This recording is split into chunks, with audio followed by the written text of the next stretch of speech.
I mean, I'm completely opposed to her politically. Let me ask you a question about the business of this thing, because I've always wondered about this. Is it better in your world, and I'll ask you the question first, Gordon, would you rather have a Republican in the White House or a Democrat?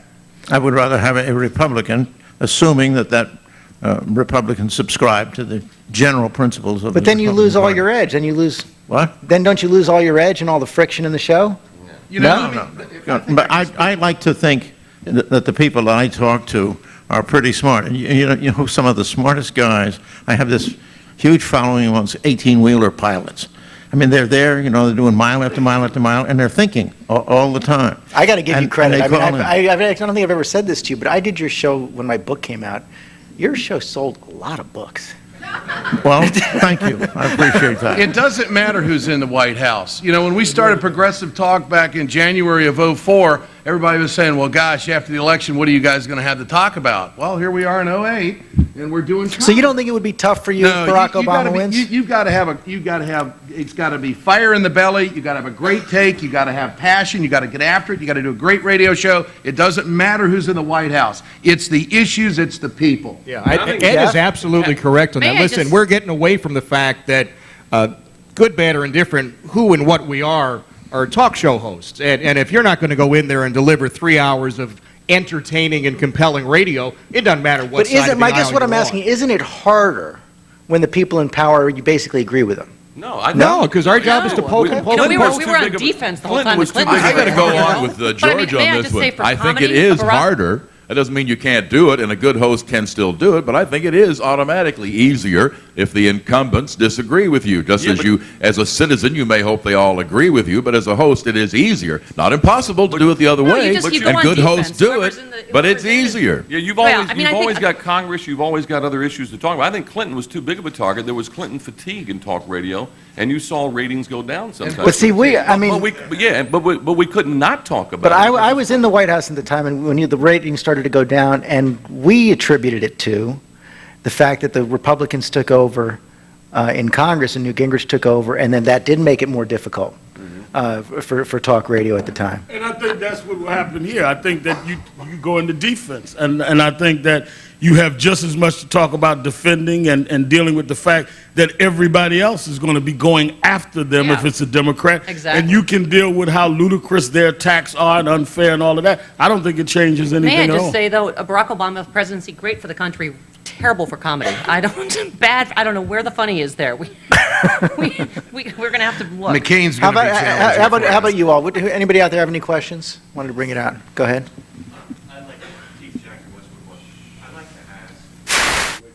Which will be heard on all the tapes that are purchased after this.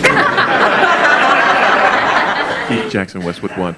I'd like to ask why it seems to be a not so positive idea within the Republican Party right now for Mike Huckabee to be considered as John McCain's VP. I look at the race, and I've been watching it the whole time, and what I think about Obama is that he's been able to successfully sell a vision that he's been able to articulate very well.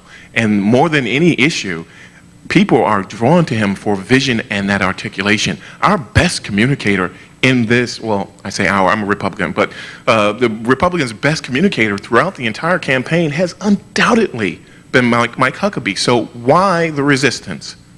I think it's the immigration issue. I mean, there are a lot of people in the base of the conservative movement that do not like Huckabee's stand on immigration anymore. They like John McCain's. And so I think that would be a negative for John McCain. Also, I think he's a little bit crazy. And he also ate squirrels in a popcorn popper in college. So right there. The Republicans are going to look for the next generation conservative. They're going to look for a fresh face. They're probably going to take Tim Pawlenty from Minnesota. He voted down a tax increase after the bridge fell. I mean, that's pretty conservative. Okay? All right. Okay. Yeah, it's too late anyway. I mean, that's just, so you can't get any more conservative than that. Okay? There's dead people in the river, and he's justifying it. Okay? So, and then you've got Pawlenty, but he's a fresh face. He's a great presenter. And I think if you were to put Obama next to Tim Pawlenty, it'd be a heck of a battle.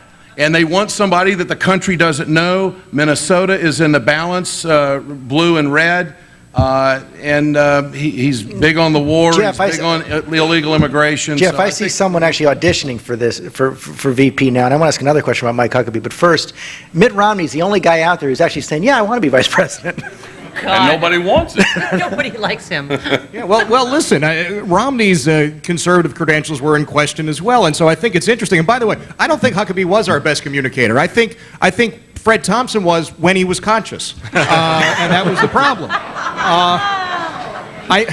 I think we've got a few other folks, vice presidential-wise. I think Romney is attractive. I mean, Romney is straight out of central casting. The reason that I liked Romney, by the way, is that I believe that he really didn't believe in conservative values. I don't think he cared.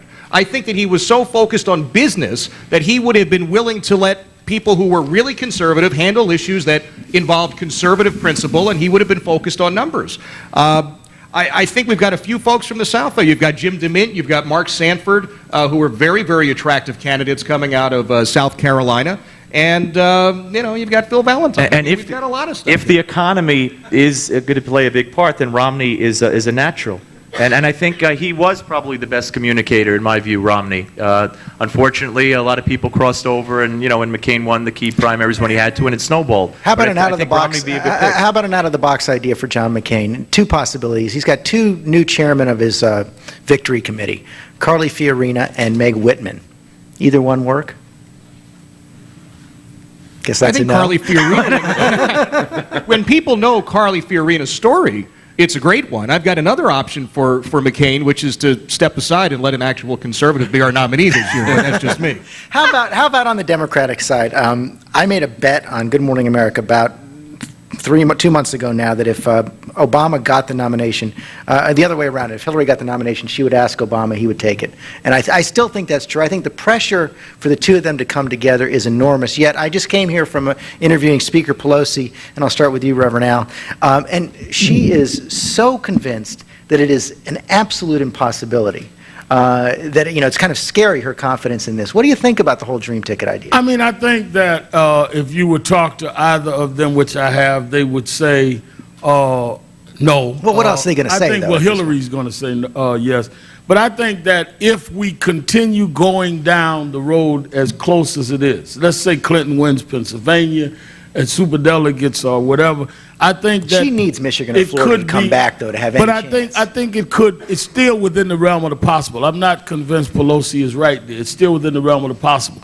I think that the Obama supporters will be harder to convince that is something they should do, but I still say it's in the realm of the possible. I don't think Obama would pick her if it's the other way around.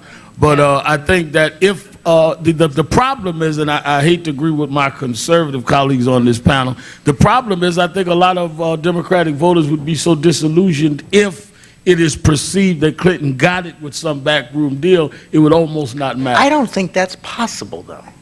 Well, I said perceived. I mean, there's a lot of things you don't think is possible that ends up happening. Both candidates have got to bring into the equation, okay, what state can you bring to the table? The 04 and the 08 map will probably come down the same, maybe one or two states. So it takes you to Ted Strickland. Absolutely. And I think both candidates have already decided who they're going to pick. Yeah, I think Bill Richardson. Jim Webb has been mentioned a lot for Obama. Have Bill Richardson speak Spanish in Colorado, Nevada, Arizona, Absolutely. New Mexico, and Florida. Add that to the states that Kerry and Gore won, and you've got a victory. Bill Richardson would be great. Obama Ferraro. Who else out there has a question?